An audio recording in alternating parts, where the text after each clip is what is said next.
Olá, meus irmãos, eu sou o PH Pereira do canal Mergulhando nas Escrituras. O vídeo de hoje será um vídeo resposta, de uma postagem minha no Facebook, um tanto quanto polêmica, acerca de um assunto bem interessante e, portanto, eu pretendo responder alguns comentários, de pessoas que tiveram equívocos em sua interpretação e não entenderam um texto tão simples como aquele, ok? Portanto, a minha pretensão para este vídeo não é ser lacônico em minhas palavras, ok? Aqueles que esperam um vídeo é, sucinto, breve, rápido, relâmpago, né? Eu aconselho a não perder seu tempo, porque eu pretendo ser prolixo em minhas palavras, um tanto quanto taxativo, ok? Eu acredito que os preguiçosos não assistirão. Todavia, não tenho compromisso com eles, tá bom? Meus irmãos, algumas coisas foram ditas e eu tomei nota de algumas delas, ok? De cabeça, assim, eu não iria lembrar de todos os comentários e, portanto, eu anotei, fiz alguns apontamentos para nós seguirmos um pensamento coerente e chegarmos a um denominador comum. Antes de mais nada, eu gostaria, vocês sabem, que eu escrevi um livro recentemente, cujo título é Uma Defesa ao Uso da Cobertura, resgatando uma doutrina esquecida pela Igreja.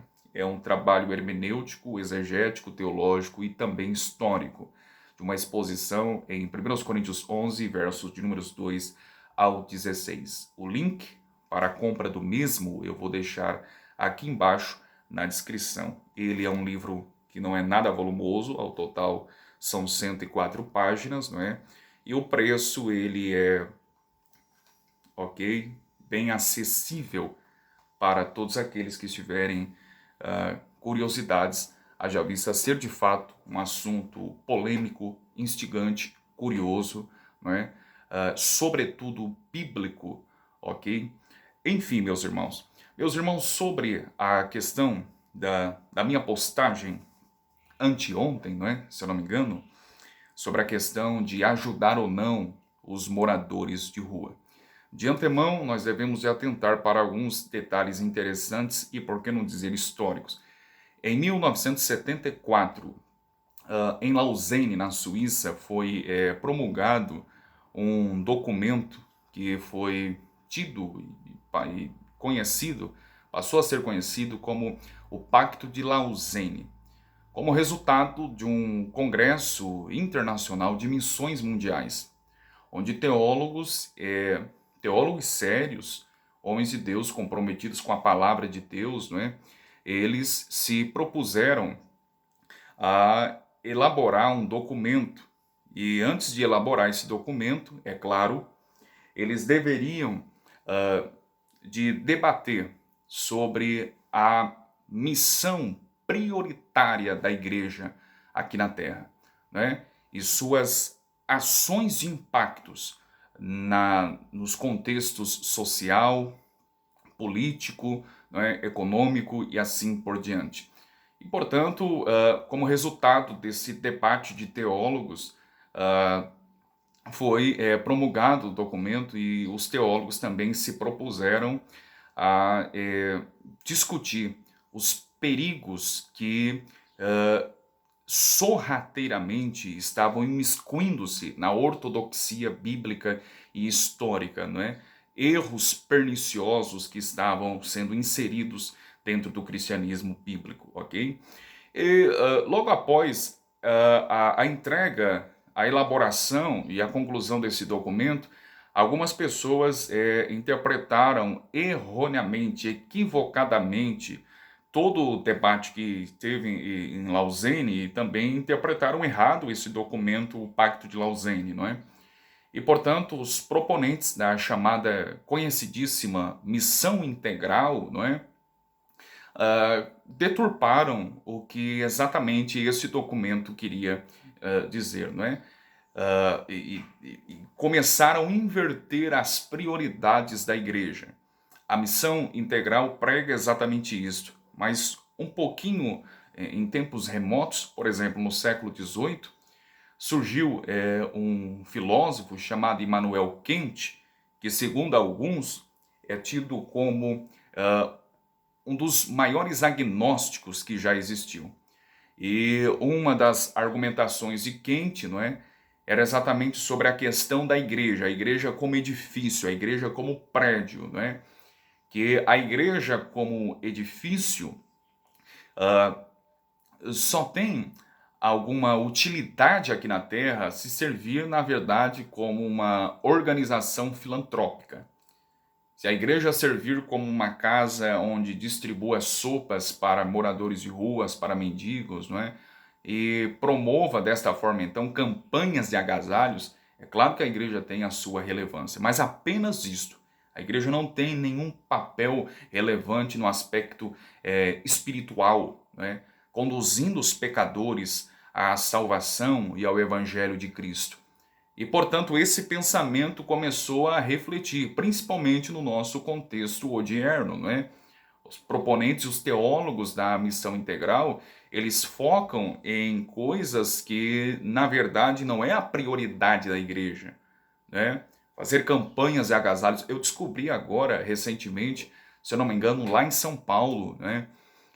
Uma determinada igreja, e crentes se reuniram a fim de tirar piolhos de mendigos, não é? Isso não é a prioridade da igreja. A igreja foi chamada para servir desse modo, né? Em sua missão primordial, em sua missão prioritária. A igreja não foi chamada para arrancar piolhos da cabeça de ninguém. Então as pessoas deturparam o próprio ensino bíblico e também esse ensino resultado lá de Lausanne. Enfim, nós temos hoje a missão integral, principalmente aqui no Brasil, que tem ganhado muita força, né, nos últimos anos. Agora, tratando de um contexto teológico bíblico, e eu já vou mostrar para vocês qual é a missão primordial da igreja aqui na Terra, ok? Biblicamente falando. E o texto que eu usei naquele pequeno texto no Facebook foi a segunda carta aos Tessalonicenses, capítulo 3, verso de número 10, onde o apóstolo Paulo expressamente declara: aquele que não trabalha também não coma. É claro, é evidente, eu concordo, eu li os primeiros comentários, não é? E é claro que eu concordo que o texto tem como seu destinatário os cristãos. Isso não é preciso nenhuma questão de ler o contexto ali, os versos anteriores, posteriores do verso de número 10, o verso em análise, não é?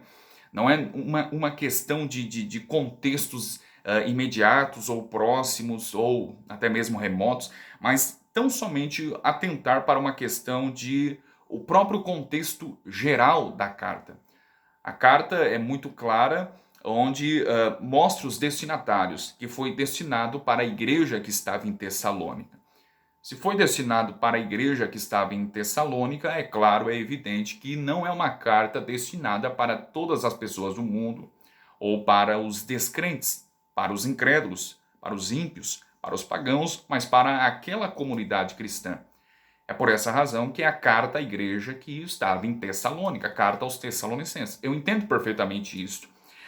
Contudo, Paulo ele está utilizando o mandamento universal, que é o mandamento de se trabalhar, e aplicando este mandamento universal para um contexto específico. Como ele estava entre cristãos, e cristãos estavam deixando de trabalhar, é claro que ele usou isto naquele contexto específico. Mas isso não invalida o mandamento universal. Qual é o mandamento universal para todo homem, PH? A Bíblia nos responde. Gênesis 3 e 19. O próprio Deus, pós-queda, declarou: do suor do teu rosto comerás o teu pão. Apenas uma notinha de rodapé, não é? A questão do trabalho não é resultado da queda, não é consequência do pecado no mundo, não. O trabalho, ele existe e ele é anterior à queda. O homem já tinha, sim, um trabalho. Ele recebeu a ordem de cuidar do jardim, de lavrar o jardim. Ele recebeu ordens de colocar nomes nos animais e assim por diante. Portanto, dá um calor danado aqui. Portanto, meus irmãos, o trabalho ele antecede a queda e a entrada do pecado no mundo. Pós-queda, o que nós temos, o homem continuaria trabalhando, todavia o trabalho com cansaço, com fadiga, daí sim é resultado da queda e do pecado. Mas a ordem é expressa antes e depois da queda. Vocês deverão de trabalhar. Deus deu a ordem. E, portanto, Paulo está aplicando algo naquele contexto específico. Quem não quiser trabalhar, não coma. Como era um contexto entre crentes que não estavam trabalhando, é claro que ele usou. Mas a ordem não é somente para crentes. Serve tanto para crentes quanto para não crentes. E é isso que precisamos atentar. Biblicamente falando, nós somos ordenados a ajudar. Note bem, eu fiz algumas anotações. Vamos seguindo o pensamento. Biblicamente falando, o cristão ele é incentivado a ajudar pessoas da própria família. 1 Timóteo 5:8. O cristão também é chamado a ajudar os irmãos da igreja local. Gálatas 6:10. Também é motivado, incentivado a ajudar crentes de outras igrejas. Atos 11, versos 29 e 30. Ajudar também os incrédulos conhecidos, Romanos 12, versos 17 e verso 20. E também incrédulos desconhecidos, Mateus 22, versos de números 30 e 40. Agora observe você, dileto amigo, a lista que eu apresentei, pois há uma prioridade. E a prioridade da igreja é sempre ajudar os membros da sua família da fé. Os membros da família da fé. Quando a igreja deixa de focalizar e perde o seu foco, que é de antemão ajudar os domésticos da fé, ela está errando na sua missão, ela está falhando na sua missão. A igreja deve de, inicialmente, especialmente, ajudar os domésticos da fé. Deve de ter cuidado também com a sua família. Caso contrário, se ela inverte os valores, ela está pecando, ela está errando. Um rapaz, amigo meu do Facebook, ele chegou para mim e disse: PH, você pode ajudar um irmão aqui, perto aqui, onde eu moro, né? Ele está desempregado e ele não está conseguindo emprego, teria como ajudá-lo? Eu perguntei, e a igreja dele? O rapaz respondeu, parece que não quer ajudar. Bom, então devemos analisar o contexto. Se a igreja não quer ajudar, existe coisa errada com o rapaz, não é? Porque somos incentivados a ajudar os membros da igreja. Contudo, se um membro não quer trabalhar e é um vagabundo, a igreja não tem a obrigação de ajudá-lo, não. Ok? Mas também deve de atentar se ele está buscando emprego, colocando currículos, se ele sempre foi um trabalhador, mas sabemos, pelas circunstâncias, é claro, isso pode acontecer com cada um ficar desempregado. E se a igreja, sabendo de tudo isso e mesmo assim não quer ajudá-lo, então isso não é igreja. Ela está falhando nessa missão que é ajudar prioritariamente primeiro os de dentro para depois os de fora. E se a igreja falha nisso, é evidente, eu respondi até para ele, então isso não é igreja e ela está falhando. Percebam que a igreja tem a prioridade de ajudar de antemão os membros da sua família cristã, da sua família da fé. Caso contrário, ela não é igreja. Percebe?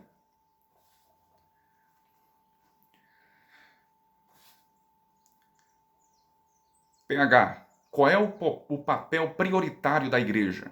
Eu tenho 15 minutos de vídeos. Qual é o papel prioritário da igreja? É sair distribuindo sopas? Não. O papel prioritário da igreja Antes de tudo, é anunciar o Evangelho de Cristo. A igreja foi estabelecida aqui na terra com um propósito prioritário: anunciar o Evangelho de Cristo. E é isso que os proponentes da missão integral interpretaram erroneamente, por exemplo, o documento do Pacto de Lausanne. Eles inverteram a ordem. E se ela inverte a ordem, ela está pecando, ela está falhando na missão. Alguém disse, se eu não me engano foi o pastor Paulo Júnior, que ninguém ajuda ninguém se não pregar ou se não anunciar o Evangelho. Então este é o foco da igreja: anunciar o Evangelho, anunciar o Cristo. Se ela falha nisso, pode socorrer, pode dar sopas, pode dar agasalhos. Afinal, as seitas pseudo-cristãs já fazem isso, como por exemplo os espíritas. Então devemos verificar de antemão qual o papel primordial que a igreja foi estabelecida e foi deixada para fazer. De nada adianta encher o estômago se não encher a alma. O mendigo é também um ímpio, é também um pecador, é também um filho da ira, é também um filho da desobediência. Deve-se de anunciar o evangelho. É por esta razão que o apóstolo Paulo, na carta aos Efésios, capítulo 4, verso de número 28, deixa eu abrir aqui rapidamente. O apóstolo Paulo diz exatamente assim, 4 e 28 de Efésios.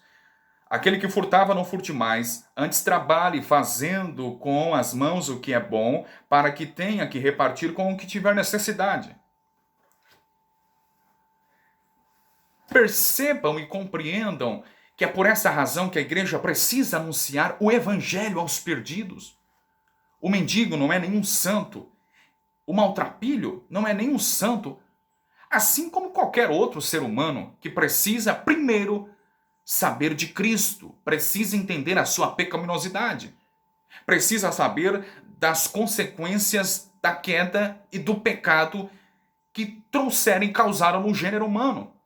Desta forma, então, após ele ouvir o Evangelho e ser conduzido aos pés da cruz e conhecer a graça maravilhosa de Deus, ele terá possivelmente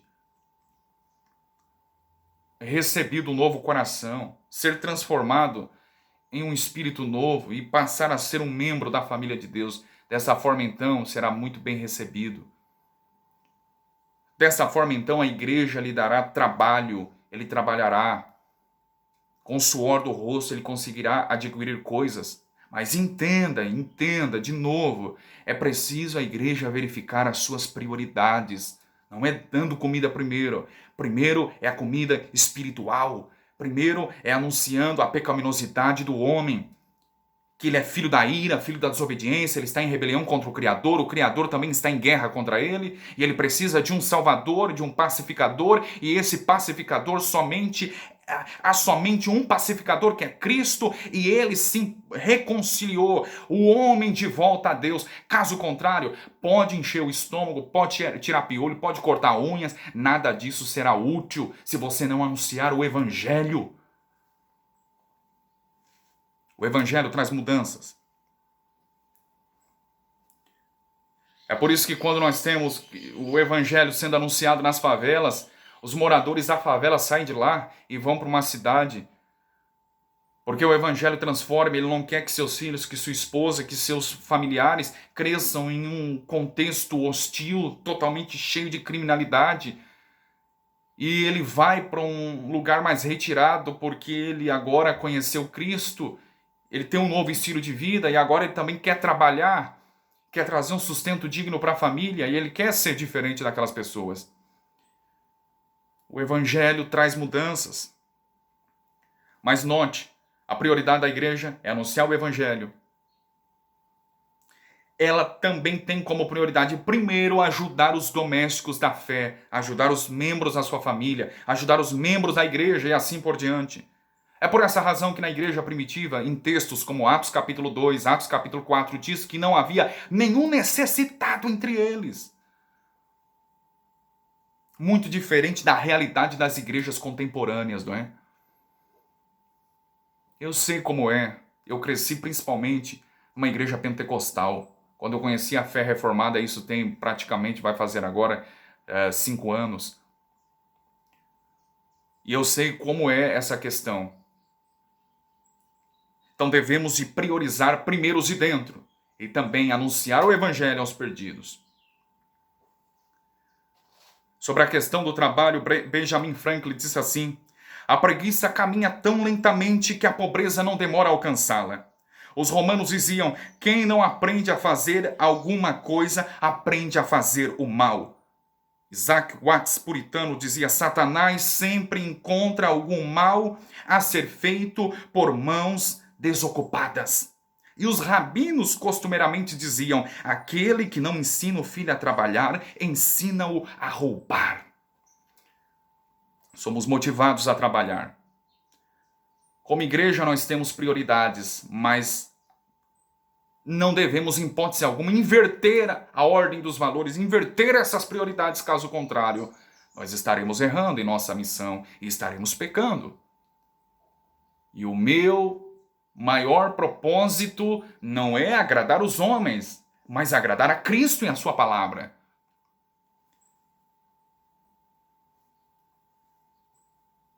Os grandes calvinistas puritanos da história da igreja foram homens que amaram os perdidos, mas eles entendiam primeiro a total depravação.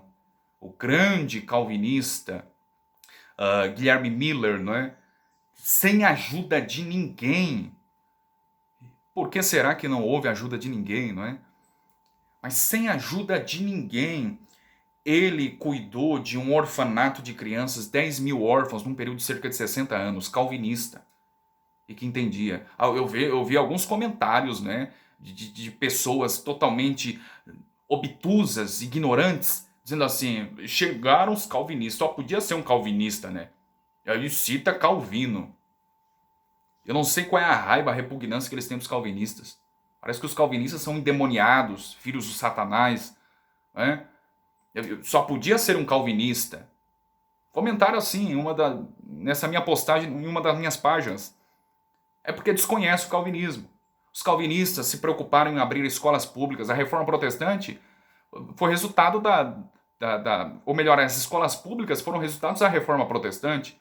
Grandes universidades como Oxford, Princeton, Cambridge, Harvard foram estabelecidas e fundadas por calvinistas, pelos puritanos. Os puritanos foram envolvidos em abrir orfanatos, em abrir hospitais e assim por diante. Leia a história. Agora, quanto ao texto de Mateus 25, 31 ao 46, que fizeram questão de postar. Mateus 25, melhor dizendo, né? Mateus 25, versos de números 31 ao 46. Eu pretendo ser mais rápido agora, estou em 23 minutos. O texto conhecido: tive fome, desse-me de comer, tive sede, desse-me de beber, era estrangeiro e hospedasse-me, estavas nus e vestisse-me, adoeci e visitasse-me, estive na prisão, fostes ver-me. Percebe e compreenda que esse texto não está tratando de ajudar o próximo descrente, não. Não está tratando de incrédulos, também não. Percebe que expressões do tipo fome, sede, estive hospedado, era um estrangeiro e me hospedaste, estava preso e fosse ver-me, era uma realidade entre os primeiros cristãos. Quando o texto diz assim: estive na prisão e foste ver-me, isso tem a ver com uma prática e um costume entre os primeiros cristãos, porque num contexto exatamente de perseguição, muitos eram levados aos sinédrios, às prisões. Não pense que foram os romanos quem começaram toda a guerra contra os cristãos, mas os próprios judeus ali, contemporâneos. E quando um judeu professava a fé cristã, ele era levado para o sinédrio, era levado para as prisões. E o que a igreja tinha que fazer? Tinha que visitá-los. Principalmente os líderes, né? Principalmente os líderes eram presos, como por exemplo o apóstolo Pedro. Atos nos narra isso com muita clareza. O apóstolo Pedro foi preso e a igreja tinha sim a obrigação de visitá-los. O texto diz: era estrangeiro e hospedaste-me. Tem uma realidade também num contexto cristão. Por exemplo, quando os pregadores itinerantes, os missionários iam visitar, a igreja reunida, a igreja invisível, né? Nas casas deveriam de receber esses pregadores itinerantes, esses missionários em suas casas, deveriam hospedá-los. Como, por exemplo, o caso de Lídia, não é? Que hospedou, juntamente com toda a sua casa, Paulo e Silas, em Atos capítulo 16. Então essas eram realidades num contexto cristão. Os cristãos ajudavam uns aos outros. Por isso que Lucas narra Atos dizendo não havia nenhum necessitado entre eles. Agora, o fato mais impressionante é o verso 40. Em verdade vos digo que quando fizesse a um desses pequeninos irmãos, a mim o fizeste. Ora, um maltrapilho ou qualquer outra pessoa que não professa a fé cristã, que não reconhece Cristo como seu Senhor e Salvador da sua vida, que não reconhece os seus pecados e a obra salvífica e o sacrifício supremo de Cristo na cruz, e não reconhece que ele é um pecador e que Cristo é o seu Salvador, ele não é meu irmão em Cristo. A palavra irmãos aqui no texto grego, no verso 40, é a palavra grega adelphos. Esta palavra grega adelphos, que foi traduzida para o nosso português como irmãos, segundo o dicionarista, por exemplo, James Strong, ele diz que o conceito desta palavra adelphos significa os discípulos de Cristo, um dos dicionaristas mais conceituados. Portanto, o contexto aqui não está tratando de ajudar o necessitado, o pobre, incrédulo. Não, está tratando de um contexto cristão, onde cristão ajuda outro. Faça algumas correlações. A expressão irmãos não se aplica a descrentes. Alguém que está debaixo da ira de Deus, alguém que é filho do diabo, filho da ira, filho da desobediência, conforme Efésios 2, não é meu irmão em Cristo. Eu considero alguém como irmão quando ele reconhece os pecados e reconhece Cristo como seu Salvador e posteriormente como seu Senhor. Ele é meu irmão e devo ajudá-lo, prioritariamente. Um outro texto que foi usado foi, por exemplo, Lucas 16, a partir do verso 19, a conhecida parábola do rico e Lázaro. Não é? A parábola do rico e Lázaro, o que tem a ver? Porque quem posta o texto da parábola do rico e Lázaro, na minha concepção pelo menos, parece ser pelagianos ou socinianos, atribuindo a salvação por obras. Porque dá a entender, quem lê o texto superficialmente, não é? Dá a entender que o rico só foi para o inferno, ou para o Hades, não é? Onde aparece a palavra grega ali, só foi para o Hades porque não ajudou o pobre mendigo. Apenas por isso. Mas veja bem o que o texto diz. Se eu afirmar isto, que o rico foi para o inferno porque não ajudou o mendigo, eu estaria contraditando a própria palavra de Deus, um contexto geral, onde textos claramente dizem que somos salvos pela graça, mediante a fé em Cristo, e não por obras nenhuma. Não sou salvo por ajudar ou não um morador de rua. Eu não sou salvo por isso. Acabe com essa ideia pelagiana, contrária à palavra de Deus. Olha o que o texto diz assim, que no verso 20, um mendigo chamado Lázaro jazia cheio de chagas à porta daquele. A palavra jazia, no texto grego, é a palavra grega ebebleto, melhor dizendo. Esta palavra ebebleto, segundo, por exemplo, o estudioso da língua grega do século XIX, Marvin Vincent, esta palavra dá a ideia de literalmente ser lançado. Ele era um mendigo, não é? Que era lançado. Ele jazia, ele era lançado e estava ali todos os dias à porta do rico. Ora, isso é uma questão de lógica, não é? Se alguém é colocado ali na porta de uma pessoa, é porque sabe que dali vai vir ajuda. Quem foi que te disse que o rico não ajudava? Por uma questão de lógica, ele ajudava. Você só bate na porta de alguém onde sabe que vem socorro, ajuda e auxílio, não é mesmo? Então esse texto não prova nada, ok? Agora existem algumas pessoas que também se estribaram. Olha, eu ajudo tantas pessoas. Olha, eu ajudo moradores de rua. Amém, meu irmão. Se você ajuda, amém. Mas se você inverte as prioridades, você está pecando. Que é anunciar o evangelho e cuidar primeiro os crentes da sua família cristã. E até mesmo as pessoas da sua própria família terrena. Se você inverte a ordem estabelecida pela Escritura, você peca. Mas você peca mais ainda quando você se estriba e você toca a trombeta. Olha o que o texto em Provérbios 27, Verso de número 2 diz: louve-te o estranho e não a tua boca, o estrangeiro e não os teus lábios. Deixe que os outros te elogiem, deixe que os outros te louvem, não seja com a tua boca. Faça as escondidas. Deixe que as outras pessoas reconheçam as suas obras e não você. É por isso que Mateus 5, versos 14, 15 e 16 diz que somos luz e a luz deve resplandecer e automaticamente os homens vão reconhecer as nossas obras. São os homens que vão reconhecer e não é você não. Enchendo a boca dizendo eu ajudo fulano de tal e ciclano. Cale-se! E reconheça a autoridade das Escrituras. Eu espero que eu fui claro aqui. Devemos priorizar aquilo que a Bíblia determina. Anunciando o evangelho aos perdidos, cuidando dos domésticos da fé. E é claro, depois temos as coisas mais secundárias. Mas não esqueça de ajudar os perdidos, mas primeiro anunciar o evangelho e ensiná-lo também o valor do trabalho, a importância do trabalho. Agora você é cristão, vá trabalhar. O trabalho dignifica o homem, a preguiça é pecado. Ensina isso. Eu espero tê-los ajudado. Ok? Abraço.